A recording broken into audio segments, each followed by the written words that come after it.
यीशु प्रभु के सामर्थी नाम में हमारे सभी मसीह भाई बहनों को जय मसीह की। प्रियो प्रभु में हम सभी लोग सुरक्षित हैं। नया दिन, नई सुबह प्रभु ने हमें दी है। हम परमेश्वर को धन्यवाद देंगे क्योंकि उसकी दया अपरंपार है। प्रियो, हम अपनी आंखों को बंद करेंगे और प्रार्थना करेंगे। अपने आप को परमेश्वर के हाथों में सबसे पहले हम समर्पित करेंगे, उसके बाद हम वचन की ओर जाएंगे। हालेलुया। प्रभु धन्यवाद धन्यवाद धन्यवाद धन्यवाद। Hallelujah hallelujah hallelujah. अपने सभी भाई बहनों को प्रभु आपके हाथों में देते हैं, अपने आप को प्रभु आपके हाथों में समर्पित करते हैं। पिता परमेश्वर प्रभु, हालेलुया, इस नए दिन के लिए धन्यवाद प्रभु जी। पूरे दिन प्यारे परमेश्वर आप हम सबको अपने लहू की सुरक्षा दें। हर एक कमी घटी को प्रभु जी कभी भी हमारे बीच में ना आने दें। प्यारे परमेश्वर, हमारे सोच में, हमारे विचार में परमेश्वर आपका स्वभाव हो, आपके वचन हो। प्यारे प्रभु जी, ये हमारी प्रार्थना है।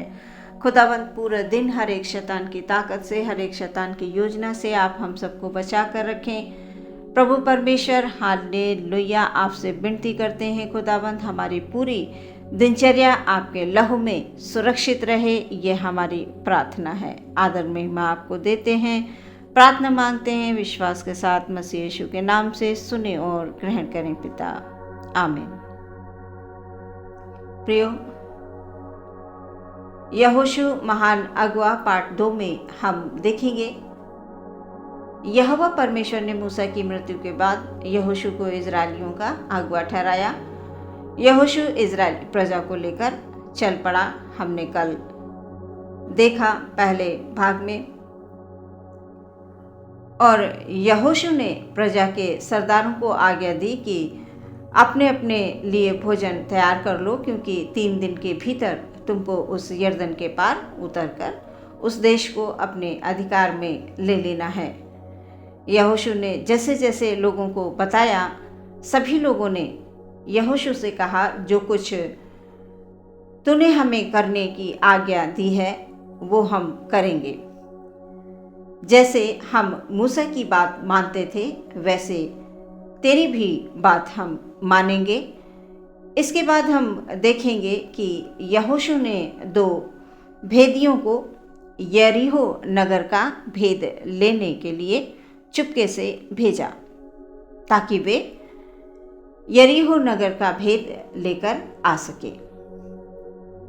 भेदिए जब यरीहो नगर में पहुंचते हैं तो राजा को ये जानकारी हो जाती है कि कुछ लोग भेद लेने के लिए यहाँ पर आ गए हैं, यानी यहाँ घुस आए हैं। राजा ने उन्हें पकड़ने की आज्ञा दी, यानी उन भेदियों को पकड़ने के लिए आज्ञा दे दी कि उन भेदियों को पकड़कर ले आओ। ऐसा करके आज्ञा दी। राजा की आज्ञा के अनुसार सैनिक निकल पड़ते हैं। उन्हें ढूंढते ढूंढते वो राहाब वेश्या के घर पहुंच जाते हैं और सैनिक वहां पर जाकर पूछते हैं, जो पुरुष तेरे यहाँ आए हैं उन्हें बाहर ले आ। इस प्रकार से वो राहाब वेश्या से कहते हैं, क्योंकि वे देश का भेद लेने आए हैं। उन्हें जानकारी हो गई कि भेदिए आए हुए हैं इस देश का भेद लेने के लिए, इस नगर का भेद लेने के लिए। तो जैसे ही राजा को जानकारी होती है वो तुरंत सैनिकों को भेजते हैं। और यहाँ पर जब वो राहाब वेश्या के यहाँ आते हैं तो इस बात को कहते हैं कि वो जो पुरुष आए हैं वो कहाँ हैं, उन्हें बाहर लेकर आ। प्रियो, यहाँ पर हम देखते हैं कि राहाब ने उन्हें छत पर सनई की लकड़ियों के बीच में छुपा दिया था। इस प्रकार से वहाँ पर वो जाकर उनसे कहती है कि मेरे पास कई पुरुष आए तो थे, परंतु मैं नहीं जानती कि वे कहाँ के थे और कहाँ गए। तुम फुर्ती करके उनका पीछा करो तो तुम उन्हें पकड़ पाओगे। इस प्रकार से राहाब वेश्या ने उन सैनिकों से कहा कि तुम फुर्ती करके उनको जो है उनका पीछा करो तो तुम उन्हें पकड़ पाओगे, ऐसा कहा। जब वे चले जाते हैं तब वो स्त्री छत पर जाती है और उन पुरुषों से कहती है, मुझे तो निश्चय है कि यहोवा परमेश्वर ने तुम लोगों को ये देश दे दिया है और तुम्हारा भय हम लोगों में समाया है। यहाँ के सारे निवासी तुम्हारे कारण घबरा गए हैं। हमने सुना है कि यहोवा ने तुम्हारे मिस्र में निकलने के समय तुम्हारे सामने लाल समुद्र का जल सुखा दिया और तुमने सीहोन और ओग नामक यरदन पार रहने वाले एमोरियों के दोनों राजाओं का सत्यानाश कर डाला है। प्रियो, राहाब वेश्या तमाम चर्चाओं को सुनती थी, यहोवा परमेश्वर के तमाम अद्भुत कामों को वो सुनती थी और विश्वास भी करती थी। इसी विश्वास के कारण ही आज वो इस बात को कह रही है कि हमने सुना है कि परमेश्वर ने ऐसे ऐसे काम किए हैं। इन सारी चर्चाओं के कारण किसी के जी में जी ना रहा, यानी यहाँ के लोग जो है परेशान हो रहे हैं, घबरा रहे हैं। प्रियो, हम यहाँ पर देखते हैं कि राहाब ने उन पुरुषों पर दया की, उन्हें अपने घर की छत पर छुपाकर उनकी सहायता की।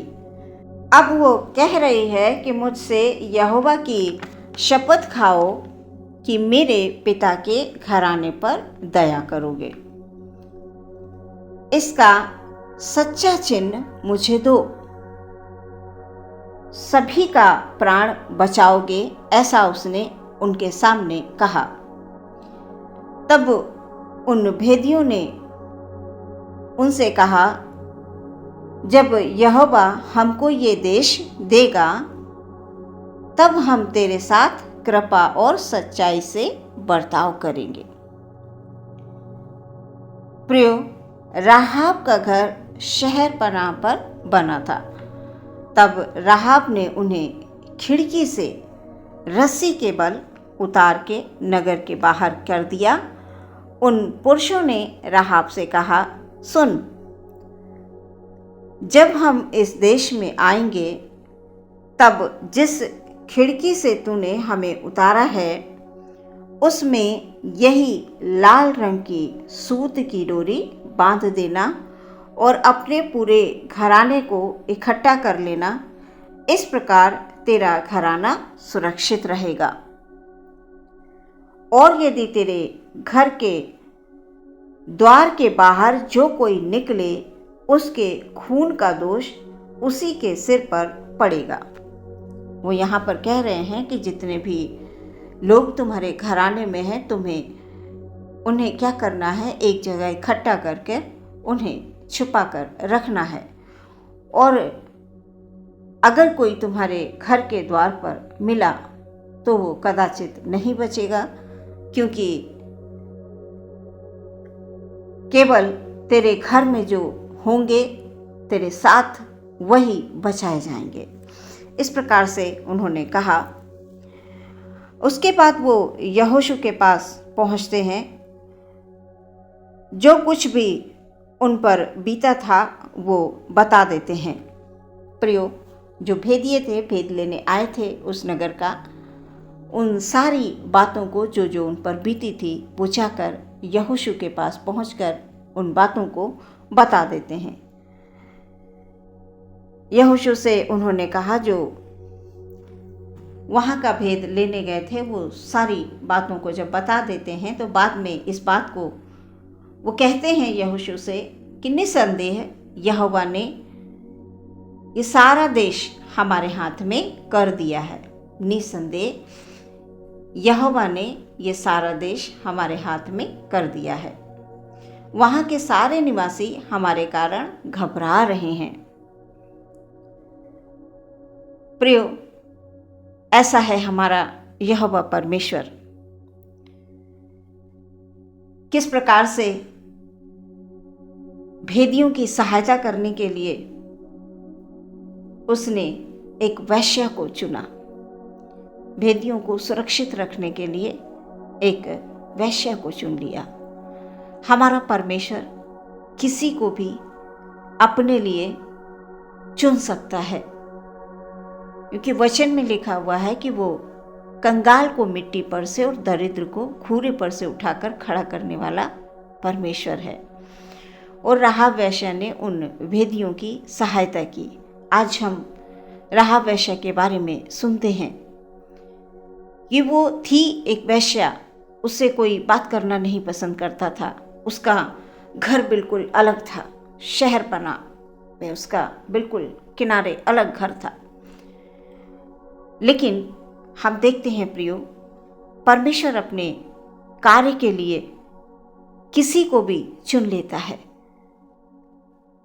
क्योंकि वो हमारे विचारों को जानना चाहता है। और राहाब वेश्या जब यहोवा परमेश्वर के तमाम चर्चाओं को सुनती थी कि लाल समुद्र को किस प्रकार से 2 भाग कर दिया, इज़राइलियों को पार उतार दिया।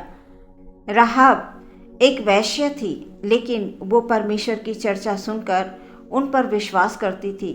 उसी विश्वास के कारण ही वो भेदियों की मदद कर पाई। इन वचनों के द्वारा हम सीखते हैं कि परमेश्वर किसी को भी अपने कार्यों के लिए चुन लेते हैं।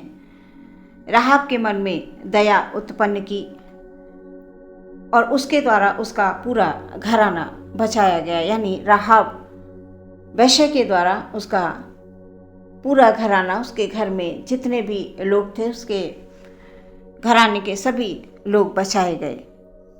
इसका अगला भाग हम पार्ट 3 में देखेंगे प्रियो।